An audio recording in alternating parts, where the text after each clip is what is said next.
Hey,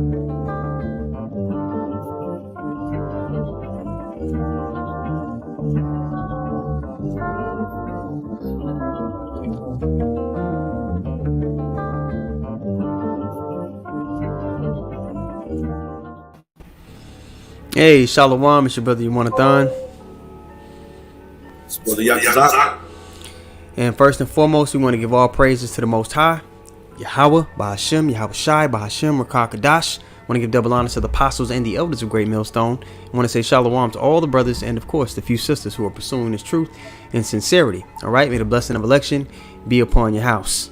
So, I've been doing a little series. As you see, it says episode 2, attributes added unto the Lord's men. And today we're going to use the example of King David. Inspired this lesson, Elder Gabar talking about King Mashah today, and how King Mashah never boasted in the fact that he was King David. You know, he was humble. He never thought of himself more highly than he ought to think.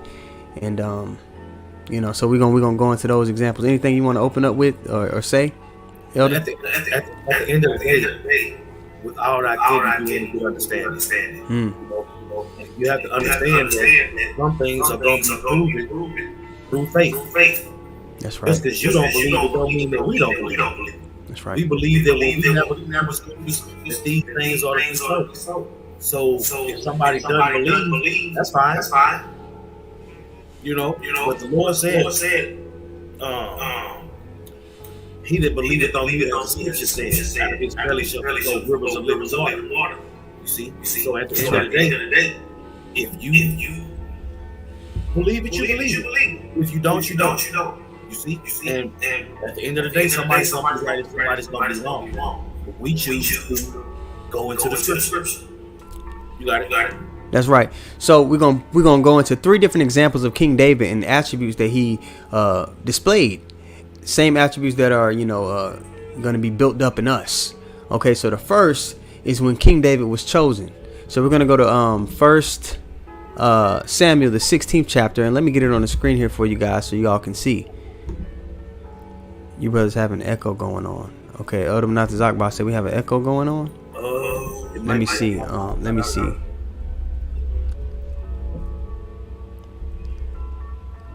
What about now?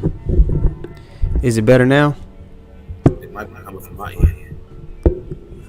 I turned the volume down on my computer to make sure it wasn't. Yeah, I turned mine down, and I turned down the volume on the phone, but I can still hear it. I can still hear the echo too. It's good. Okay, Adam Nazakba said maybe he said it might be your phone. The elder has an echo. Okay, they said it might be. You got Okay, I turned off the screen wall that was on my phone and the YouTube. Still got it. Okay. Can you hear me though? Can you still hear? I can hear you loud and clear. Okay. Okay. I think it's fine. They'll let us know. All right. But let me get this up on the screen so you all can see. We're going to 1 Samuel, the 16th chapter. Okay, and I'm going to start at the top and I'll jump down as follows. All right. So we have it here. This is 1 Samuel 16 and 1. Okay. And if you want to stop and break certain things down, of course, go ahead.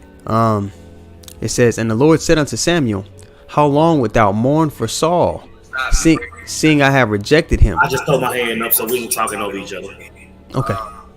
It says, and the Lord said unto Samuel, how long wilt thou mourn for Saul? I can hear the echo now. Actually, I can hear it. Can you hear me? Yeah. Okay. It says, fill thine horn with oil and go. I will send thee to Jesse the Bethlehemite, for I have provided me a king amongst his sons. And Samuel said, how can I go? If Saul hear it, he will kill me. And the Lord said, take an heifer with thee, and say, I come to sacrifice to the Lord. And call Jesse to the sacrifice, and I will shew thee what thou shalt do. And thou shalt anoint unto me him whom I name unto thee. So the Lord is getting ready to choose somebody to step into, kingship. And I say it all the time. We're auditioning for kingship. You see, Yeah, and the thing is, the Lord's will is gonna be the Lord's will be fulfilled. You Right. see, He used the angels to wake up Samuel, and then He used Samuel to choose a king. He chose Saul. He chose David. The Lord gave Samuel the criteria that he wanted. Okay, he went to the royal line. He went to the sons of God to choose a king. Go ahead. That's right. Verse 4. And Samuel did that which the Lord spake, and came to Bethlehem. And the elders of the town trembled at his coming. And they trembled because, hey, man, the men of the Lord, they came bearing the news and judgment from them. You know what I mean? That's right. And that spirit still lingers on. Like the scriptures say, they hated him that rebuketh in the gate. And said, comest thou peaceably? And he said, peaceably. I am come to sacrifice unto the Lord. Sanctify yourselves, and come with me to the sacrifice. And he sanctified Jesse and his sons, and called them to the sacrifice. Jesse and his sons, I would say, because the Lord's got a plan. The Lord was looking at the sons of Jesse, and he was seeing which one he was going to choose. Of course, he already knew which one he was going to choose. But what he's doing is he's giving Samuel insight on his thought process. Right. That's right. You see? And it's, yeah. And it's beautiful because, okay, go ahead. Yeah, it's beautiful because you'll see that reflection of how the Lord has chosen us. You know what I mean? And it came to pass when they were come that he looked on Eliab and said, surely the Lord's anointed is before him. Now think about that. Look in the part. You know, been to the basketball court several times and you see that dude, he looked like he got it. The eye test. Until you pick it. Super sorry. You like this big goofy nigga. This nigga goofy. He got the dudes, he got everything that with the part. Right. You know what I'm saying? But it's another dude sitting over there on the side that got more game than your favorite player, whoever it might be. Right. But he don't look like him. Right. You remember White Man Can't Jump? Right. It looked like he would fire your ass up.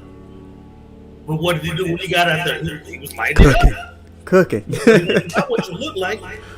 Got it. Verse 7. It's the point I wanted here, but we'll read down a little more. But verse 7. But the Lord said unto Samuel, look not on his countenance, or on the height of his stature. That's what I'm saying. Don't be carnal. Don't be carnal when you looking for the men of the Lord. You see? It's not about it's not about what you look like. It's about the spirit that's coming out of you. You know, you got it. And this is in direct contrast with a statement somebody made a few weeks back saying that how you dress shows the God you represent, serve. Oh man, you see what I'm saying? There's a those are conflicting statements. You see what I'm saying? So even in this time, our people are drawn to that. If somebody looked the part, you know, somebody has so-called success in this world, they'll hearken unto that person. Like it says in Ecclesiastes, man, when the rich man speaketh, they extol it to the clouds. Right. You know? Verse 7 again from the top. But the Lord said unto Samuel, look not on his countenance, or on the height of his stature, because I have refused him. For the Lord seeth not as man seeth. For man looketh on the outward appearance, but the Lord looketh on the heart. He gave Samuel that insight. He said, look, you already picked Saul. That didn't go too well. Yeah. You see how carnal Saul was. Yeah. You know, actually, Samuel was the prophet that told Saul, obedience is better than sacrifice. Because that's what Saul was trying to do. You see, he was thinking that he was going to sacrifice and offer up more to force the Lord's hand. Right. And the Lord wasn't dealing with that. Therefore, you see what happened to Saul. So now the Lord is telling Samuel, look, don't look at how he look. Look at the spirit on him. The next king is going to be spiritual. Go ahead. Oh, and the brother got a precept on the comment board. I figured I'd read it really quick. It's GMS Truth Be Told 144. He put up Ecclesiastes Sirach 11:5. It says, many kings have sat down upon the ground, and one that was never thought of hath worn the crown. You see that? Looking the part don't matter. You see? I want to say you see these other groups, and you see the studs, you see the wristbands, you see the militant persona. They don't know nothing about the scriptures. That's right. And the Lord come in the volume of the book. So what we gonna do with that? You got it? All right, continuing on. We're back here in Yeah, we finished verse 7. Con. Right? So that was the point we wanted to get into. The Lord has chosen us, and we don't necessarily look the part. We got brothers from all different walks of life, different skill sets, different vernaculars, and then, you know, people will look at us and be like, these guys, different skin tones, right? know? These guys, you know, and that's the beauty, because my favorite chapter, one of my favorite chapters, Wisdom of Solomon, the 5th chapter, says that they're going to be like, this was he whom we sometimes add in derision, man. Because for the most part, people look at us, they look at us as the bums. They look at us as, who are these guys? These guys are unlearned men. Is there a reoccurring theme here? Man. You know? All right, so now we're going to go to, you had the next one, right? Yeah, you want You had the first, I got it right here. This first Samuel, you wanted me to start at 25, correct? Yeah, matter of fact, let's start at the top first. Yeah, let's start at the top. At the very top. And then we'll jump down. Yeah. Con. Let me see if I can make this. Is it a way to make the text bigger so they can see it on the screen? If you hit control, and roll the you got a roller on your mouse. No, this is a laptop. Okay, well in that case, you got the little slide deal, right? Move your mouse around. Yeah. Put both fingers in the center of it. Yeah, put both fingers in the center of it and then spread it out. The letters will get bigger. All right, it's cutting off the. Okay. Dang. Well, that's cutting off the text. Then I'm just gonna. You can go down. You can go down to 25 to make the point. You know what I'm saying? Because at the end of the day, when you go into this chapter, it was going into David accepting the challenge to fight Goliath because everybody else was scared. Okay. You know? So when you start at the top of the chapter, that's where you see how everybody else was responding to Goliath and being afraid and all these, and then David comes up filled with the Spirit of the Lord, and he accepts the challenge to go ahead and fight the demon. You see, and the reason why we wanted to get this is because, just like the brother was going into, everybody else seems to be afraid of Esau. Everybody else seems to be afraid of Satan. Just like the Apostle Elder Gabor said the other day, the Lord didn't tell us to fear nobody but his Father. You see? So when you fear Yahweh, you fear Yahweh Shai by default. When you fear Yahweh Shai, you fear Yahweh by default. You see? He didn't never tell us to fear Satan. That's right. That's not what we was instructed to do. So if we're not gonna fear Satan, we damn sure ain't finna fear a human in flesh. It ain't got it. Exactly. You know? So you can jump to the point. Okay, so this is 1 Samuel 17 and 25, all right? And it reads, and the men of Israel said, have you seen this man that has come up? Like, this nigga. Go up. Yeah. Go to where David was like, look, the Spirit of the Lord was on me to kill a lion. The Spirit of the Lord was on me to kill a bear, because my job is to feed the flock. Y'all are the flock. And this nigga's the lion. That's right. Let me see. That's in this chapter? I believe so. Let me see. No, that is that below? It's below 25, right? David accepts the challenge. You might want to start right there. All right, just 20. Yeah. Okay, let's 1 Samuel 17 and 20. And David rose up early in the morning and left the sheep with a keeper and took and went as Jesse had commanded him. And he came to the trench as the host was going forth to fight and shouted for the battle. For Israel and the Philistines had put the battle in array, army against army. That's what I'm saying. So now, when you fast forward today, replace Philistines with Edomites. Right. Okay? Go ahead. Verse 22. And David left his carriage in the hand of the keeper of the carriage and ran into the army and came and saluted his brethren. Shalom. And as he talked with them, behold, there came up the champion, the Philistine Goliath by name, out of the armies of the Philistines, and spake according to the same words, and David heard them. And all the men of Israel, when they saw him, fled from him, and were sore afraid. That's what I'm saying. Look, when you get into today, fast forward to today, look at Esau's military might. Look at all the things that he can do. Look at his technology, right? All you got is a rusty 9 that you got from somebody else, probably. That's right. If you got that, so you're gonna need a higher power to deliver us from this situation. King David, he wasn't even King David at the time. He knew that. He knew that if he was gonna do anything, it was gonna be through the spirit and power of Yahweh Ba'ashem Yahweh Shah. That's right, and that's why he had such confidence. He was like, and you'll see he's even going to say it in verse 26. And the men of it's verse 25 though. And the men of Israel said, "Have you seen this man that is come up? Surely to defy Israel is he come up. And it shall be that the man who killeth him, the king will enrich him with great riches, and will give him his daughter, and make his father's house free in Israel." Yes, he was gonna make it worth your while. You see, because that's what everybody else was shook. Right. Everybody else was shook. You know what I'm saying? But they served the same power David did, right? Right.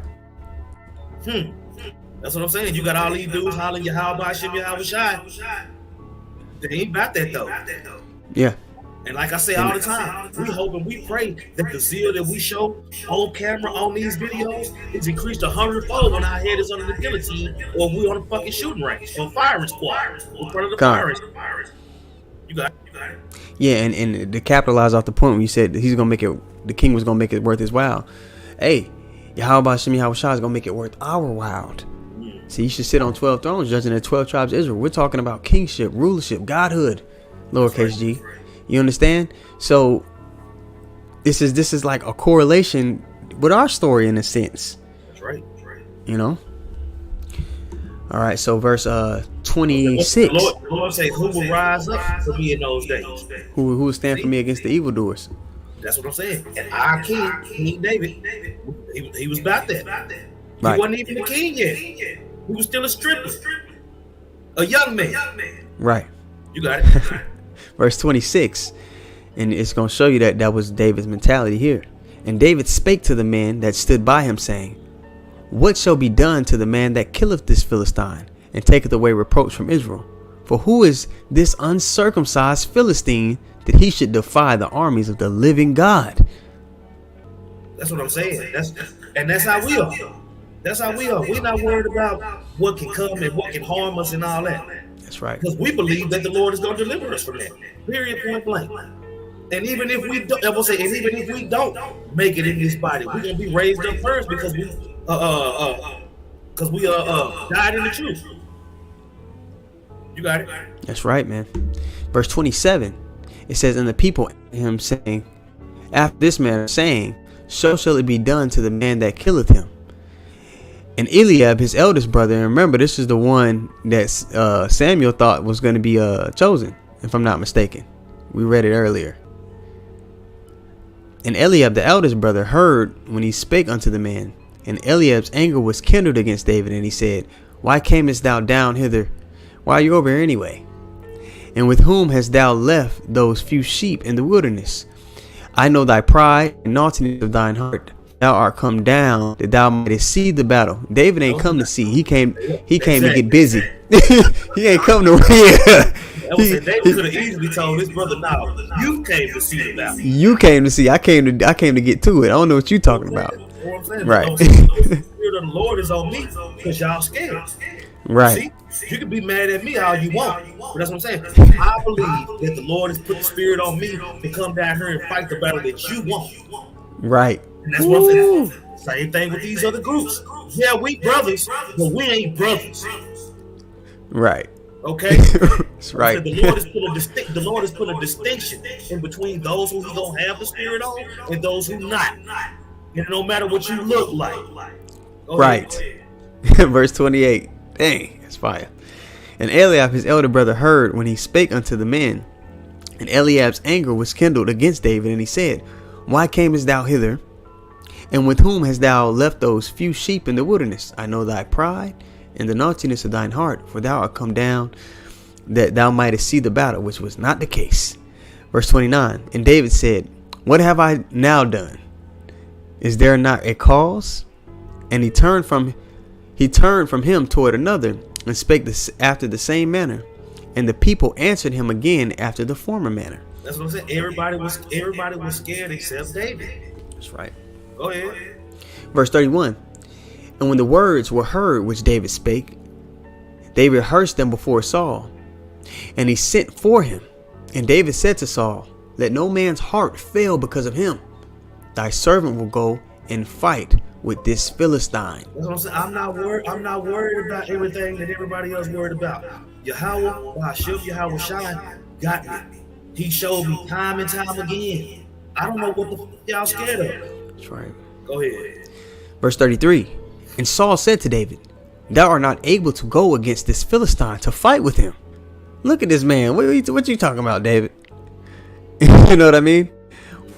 But he was seeing his carnal eyes as well. Salakia. King Saul was seeing with his carnal eyes as well. Right? Yeah. And Saul said to David, thou art not able to go against this Philistine to fight with him, for thou art but a youth, and he a man of war from his youth. That's what I'm saying. David had the faith necessary to pull this off. David wasn't worried about nothing but the will and power of Yahweh Hashem Yahweh Shai. Everybody else was tripping. Right. Including the king. Here it is, the Lord chose Saul first. Right. But he ain't got no faith. And he dropped the ball several times when it came to faith. That's why the house of Saul looking crazy as hell now. So Saul was the ones that was scared. They looking real crazy. And while the house of David was being built up, it started when David was chosen. Yeah. You got it. When you have faith, you're also going to display what? Courage. And David displayed that at a very, very high level, an elite level. Yep. To the point where they thought he was being foolish. Right. What they thought was foolish was him showing faith. They thought he was being arrogant, but arrogance, he wasn't being arrogant in himself. He was being confident in the Lord. He never told you what he was going to do. He kept telling you what the Lord was going to do. That's right. That's where we get that persona from. We're not going to do nothing until the Lord put the spirit on us too.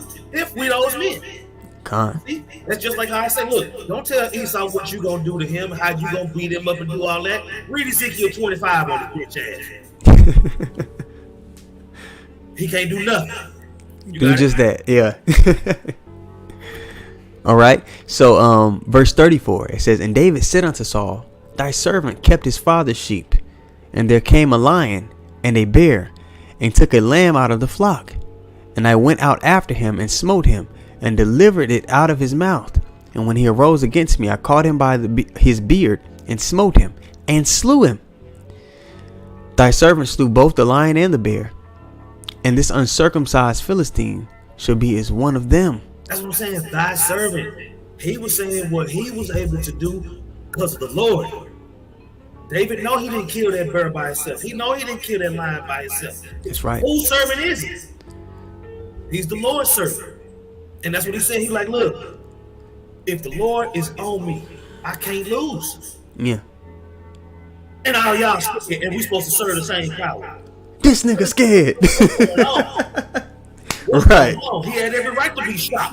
Right. Hell, Samuel even went through. He went from the biggest to the smallest before he got it right. Right. Every last one of knees shaking, teeth chattering. Right. King David is filled with the Spirit of the Lord, so he had no fear. You got it. And also in verse 36, I'm just going to read it through and I'll make the point. It says, thy servant slew both the lion and the bear, and this uncircumcised Philistine shall be as one of them. Come on. Seeing he hath defiled the armies of the living God. So another thing is David, he was offended at the fact this man was coming up against, the Lord, the congregation of the Lord. And we get offended on the Lord's behalf the same way David did. Right. This is showing that that David's heart was after the Lord, man. Because I got something for you. Okay. Pull that Jeremiah 3 real quick. Go ahead. This was showing that David's heart was after the Lord. Because when people start talking about wickedness and things that are offensive to the Lord, we get offended on the Lord's behalf. God. We feel like somebody talking about our mama. You know how Jake in the world, they be like, somebody talking. We feel that way when people. Not my pastor. Yeah, that's not my pastor's spirit. Right. We feel that way for the Ancient of Days, man. That's right. And for his son. So this is, these characteristics as we're reading through them and we're catching little glimpses of it. These are things that you should be exemplifying as well as you get deeper and deeper into this walk. That's right. This is Jeremiah 3:14. It says, "Turn, O backsliding children, saith the Lord, for I am married unto you. I will take you one of a city and two of a family, and I will bring you to Zion. And I will give you pastors according to mine heart, which shall feed you with knowledge and understanding." You see? And just like David's brother. Didn't you lead the sheep, nigga? What the hell you doing here? Right? Ain't the sheep being unattended? Right. David knew through the Spirit that his brother was the sheep. The Israelites were the sheep, and he was the shepherd. And how he proved it physically and through the Spirit. You see, he just told you about how the Lord put the Spirit on him to protect the flock by killing lions and bears. And this uncircumcised Philistine ain't no different. Right. You got it. Continuing on, all right. Verse 37. It says what?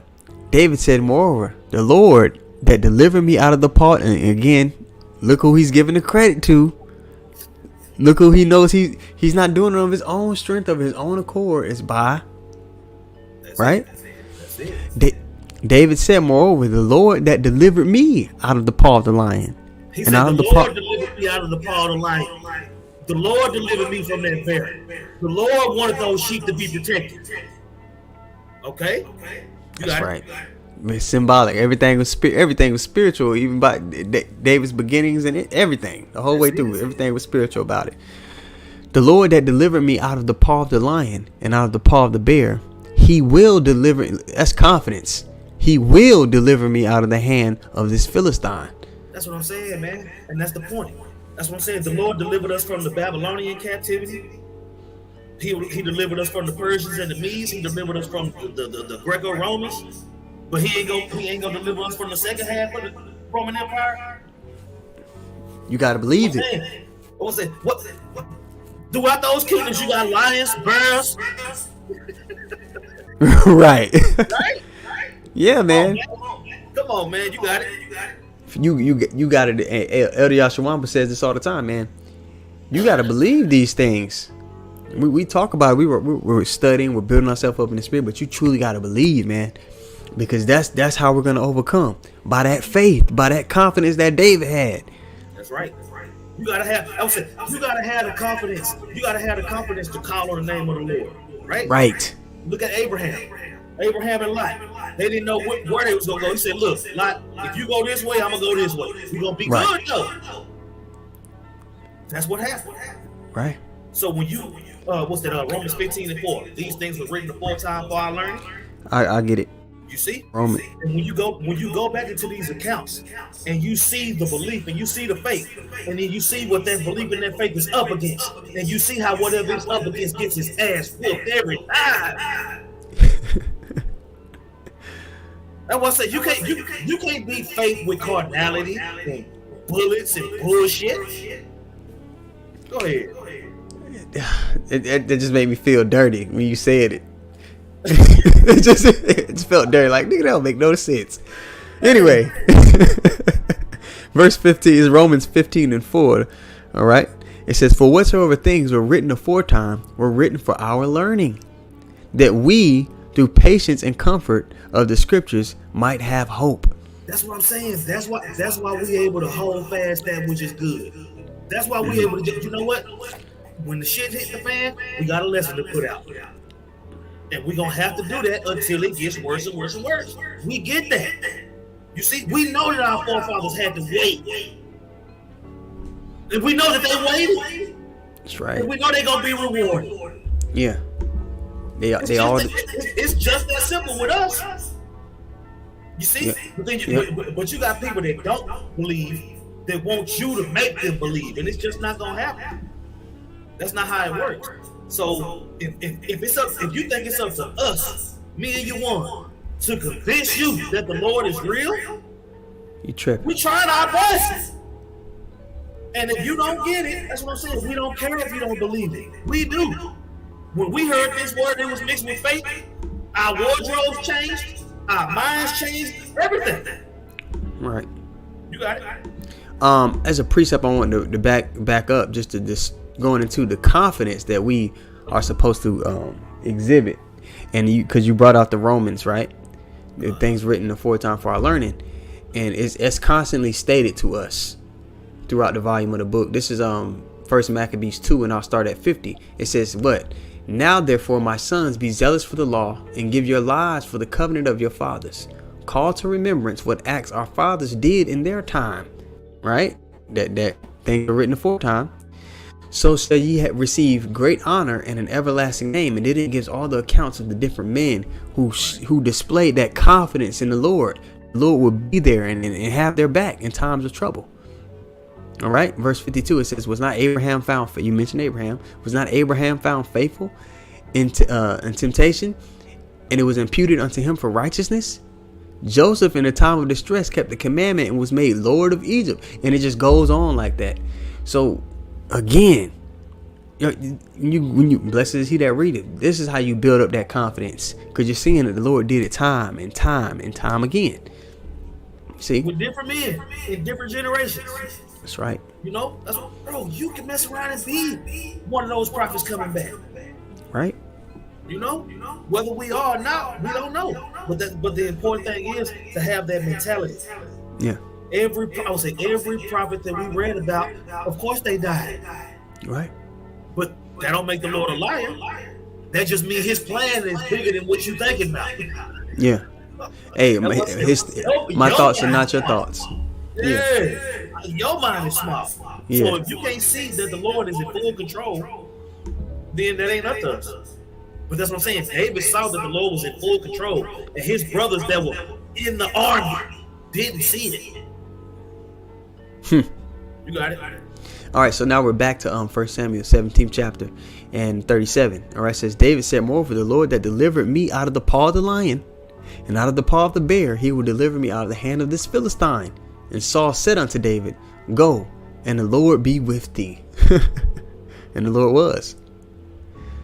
"And Saul armed David with his armor, and he put an helmet of brass upon his head.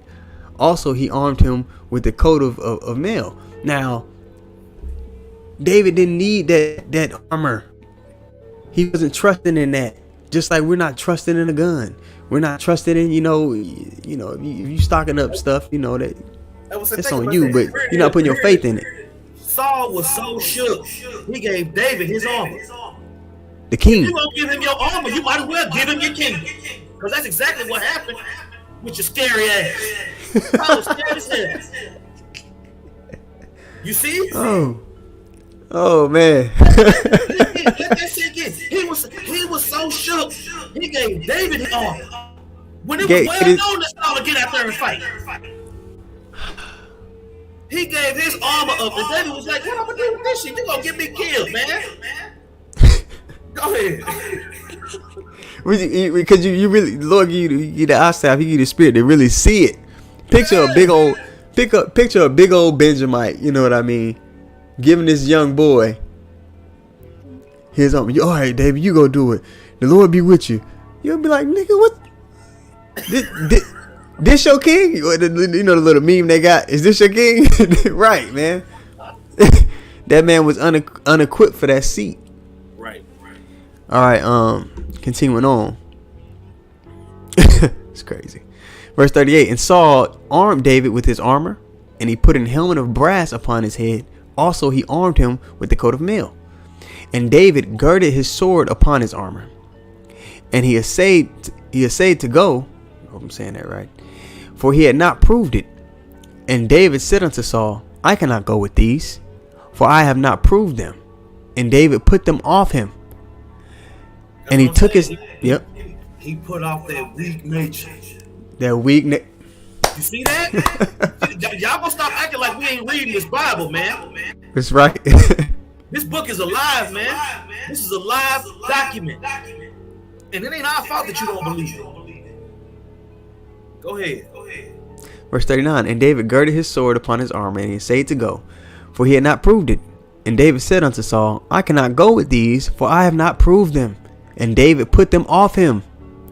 And he took his staff in his hand, and he chose him 5 smooth stones out of the brook, and put them in a shepherd's bag which he had, even in a scrip.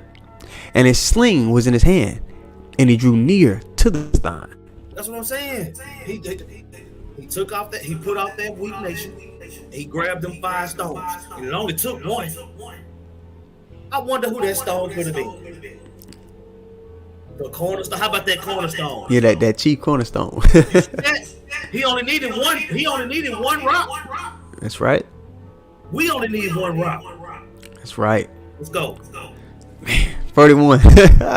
And the Philistine came on and drew near unto David, and the man that bare the shield went before him. And when the Philistine looked about and saw David, he disdained him, for he was but a youth, and ruddy, and of fair countenance. That's what I'm saying. King David didn't look like he was gonna take Goliath out. Right. And Goliath fell guilty of the same thing that Saul did. It was about the way he looked. Carnal. It was about the way he looked, because he was looking at all the bigger soldiers, and he wanted to smoke with them. Yeah. He wasn't moved by none of that. So when he saw David, who's even smaller than these big ass dudes who scared as hell, he full of himself at this point. Just like Esau. Esau think he got it. He think he, oh my goodness. Running his mouth. The pride of thine heart hath deceived thee. I'm telling you, man. You got it. Verse 43. And the Philistine said unto David, Am I a dog, that thou comest to me with staves? And the Philistine cursed David by his gods, by Dagon and all them gods that are no gods. And the Philistine said to David, Come to me, and I will give thy flesh unto the fowls of the air and to the beasts of the field. Then said David to the Philistine, Thou comest to me with a sword, and with a spear, and with a shield. Get this, but I come to thee in the name of the Lord of hosts. That's what I'm saying. You one soldier.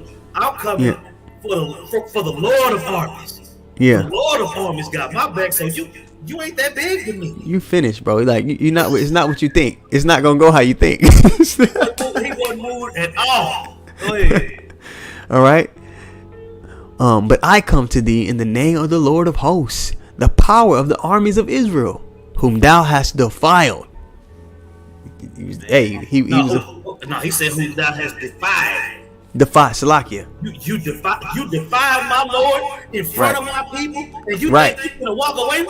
You think you really think you gonna walk? Nigga, I'm gonna cut your head off with your own soap, and this is what I'm gonna do in the spirit of power. I'm gonna change your whole damn plan.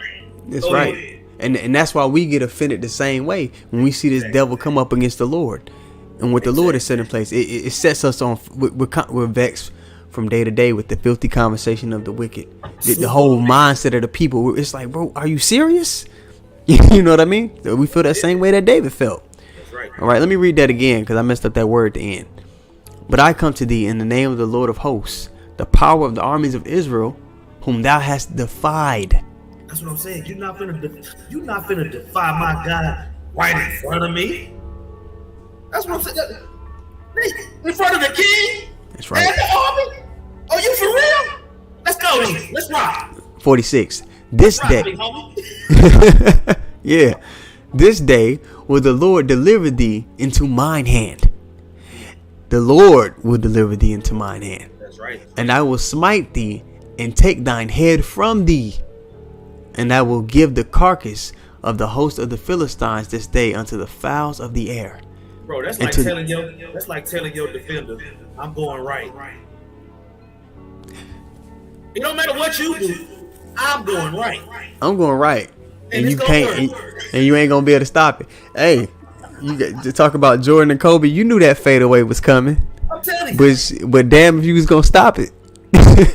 You know the fadeaway. You know the turner. You know he going over the left shoulder, and he fading. It's going in. And to the wild beasts of the earth, that all the earth may know that there is a God in Israel. That's what I'm saying. They gonna know. It ain't gonna be no mistake about the power that created all this ass. Go ahead. And all this assembly shall know that the Lord saveth not with sword and spear, for the battle is the Lord's, and he will give you into our hands. And it came to pass. You can't do nothing about that. I would say, thy kingdom come, thy will be done, no matter what point in time in history you talking about. That's Go right. ahead. Verse 48.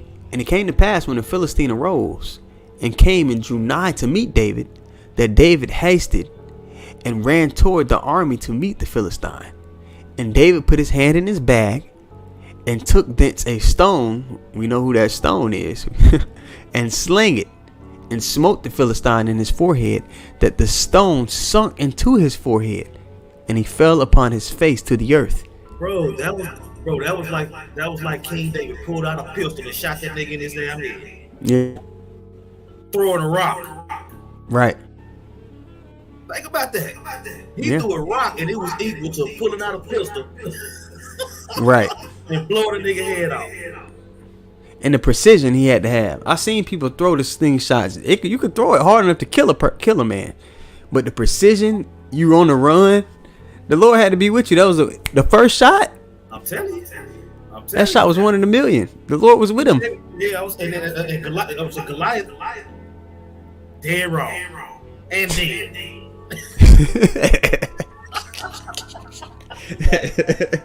All right, verse 50. So David prevailed over the Philistine with a sling and with a stone, and smote the Philistine and slew him. But there was no sword in the hand of David. Therefore David ran and stood upon the Philistine, and took his sword, cut his head off with his own sword, and drew it out of the sheath thereof, and slew him, and cut off his head therewith. And when the Philistines saw their champion was dead, they fled. That's what I'm saying. Think about all those nations. Think about all those nations that teamed up with Esau in Psalms 83. That's their champion. Esau's their champion. That's their champion. And he want to smoke. He want to smoke with Israel. Right. And Israel scared. But the house of David, though, hey, either you believe it or you don't, bro. Yeah. You got it? Yeah, so you want me to keep going, or you want to end off on that? We can go to That's the point. Yeah, we can go to the First Chronicles. Yep. So, but let's rehash really quick. So the first characteristic we went over, what was? It's not about appearance. The Lord has not chosen His men by appearance. So, despite what you may hear about, how you dress is compliant with what God you serve, that's not equivalent. That's a contrary statement. It's not about the appearance. The second, obviously, is the confidence. All right, the faith and the confidence you have in the Lord, man. He's gonna fight these battles for us. You gotta have that confidence in Him. Okay. And so now we're going to go over to the third characteristic we're going to talk about today in First Chronicles 21 and 10. You want me to start at 10? Start at the top and then we'll jump around. Okay. It's First Chronicles 21 and 1. It says, and Satan stood up against Israel and provoked David to number Israel.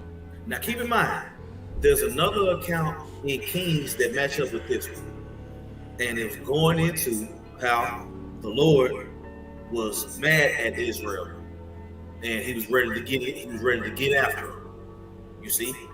Now, fast forward to in book of I think it's in Kings 2, where it's talking about Micah, right? And the angels getting together to figure out how they're gonna fulfill the will of the Heavenly Father, right?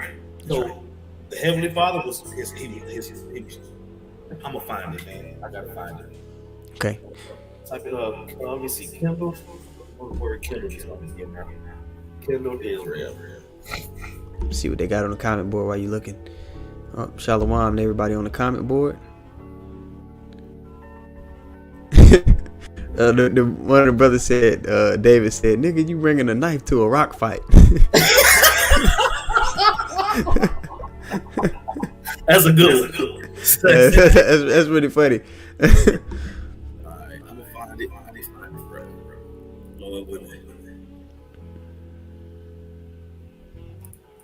Oh, we missed this one. GMS Truth Be Told 144, because we was talking about that stone. He put up Daniel 2 and 34.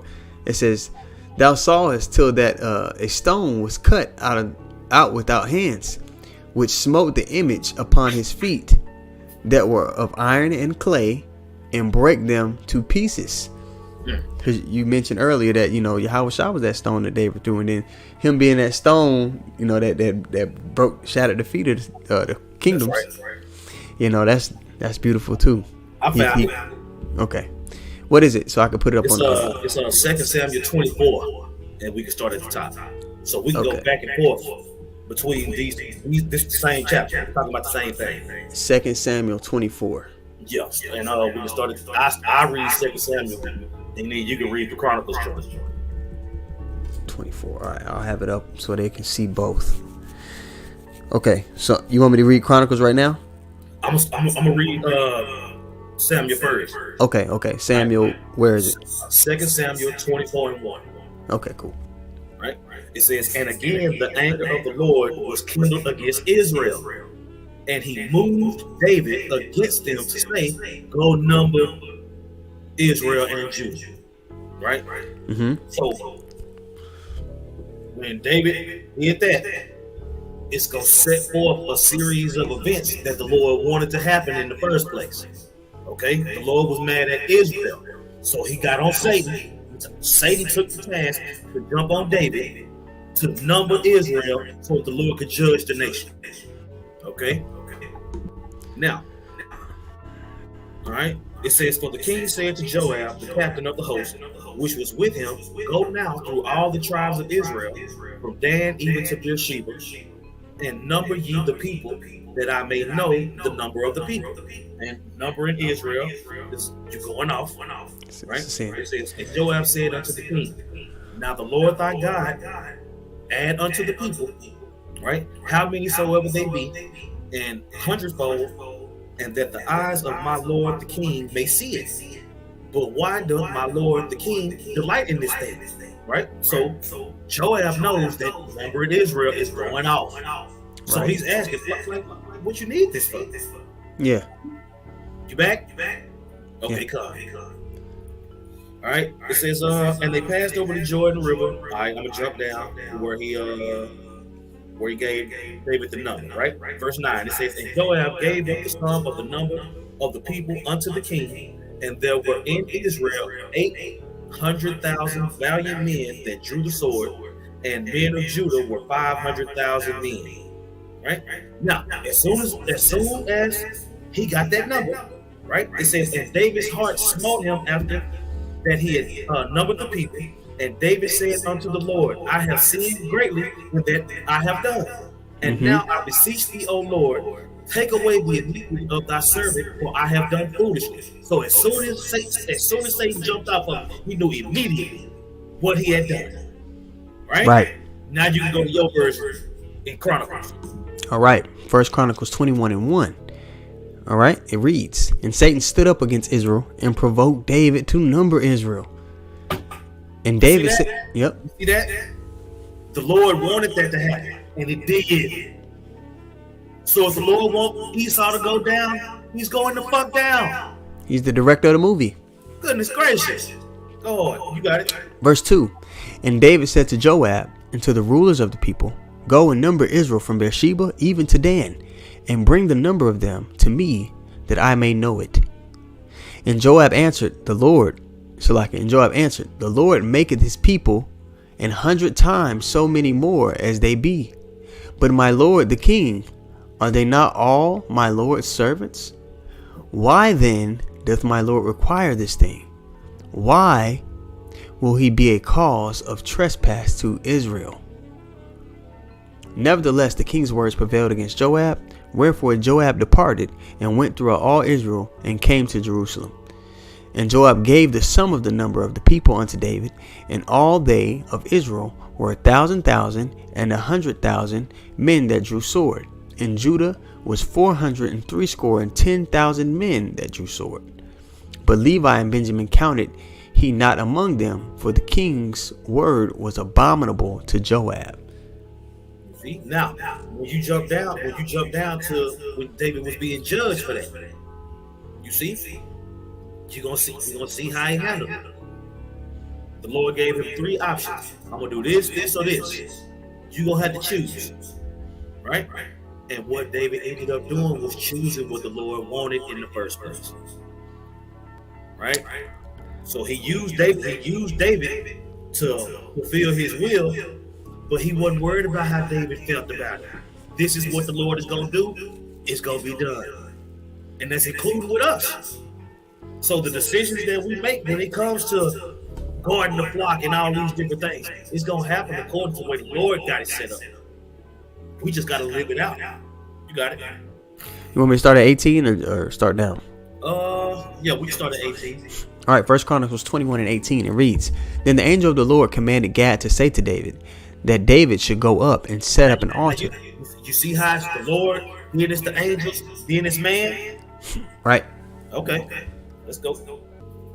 And set up an altar unto the Lord in the threshing floor of Ornan the Jebusite.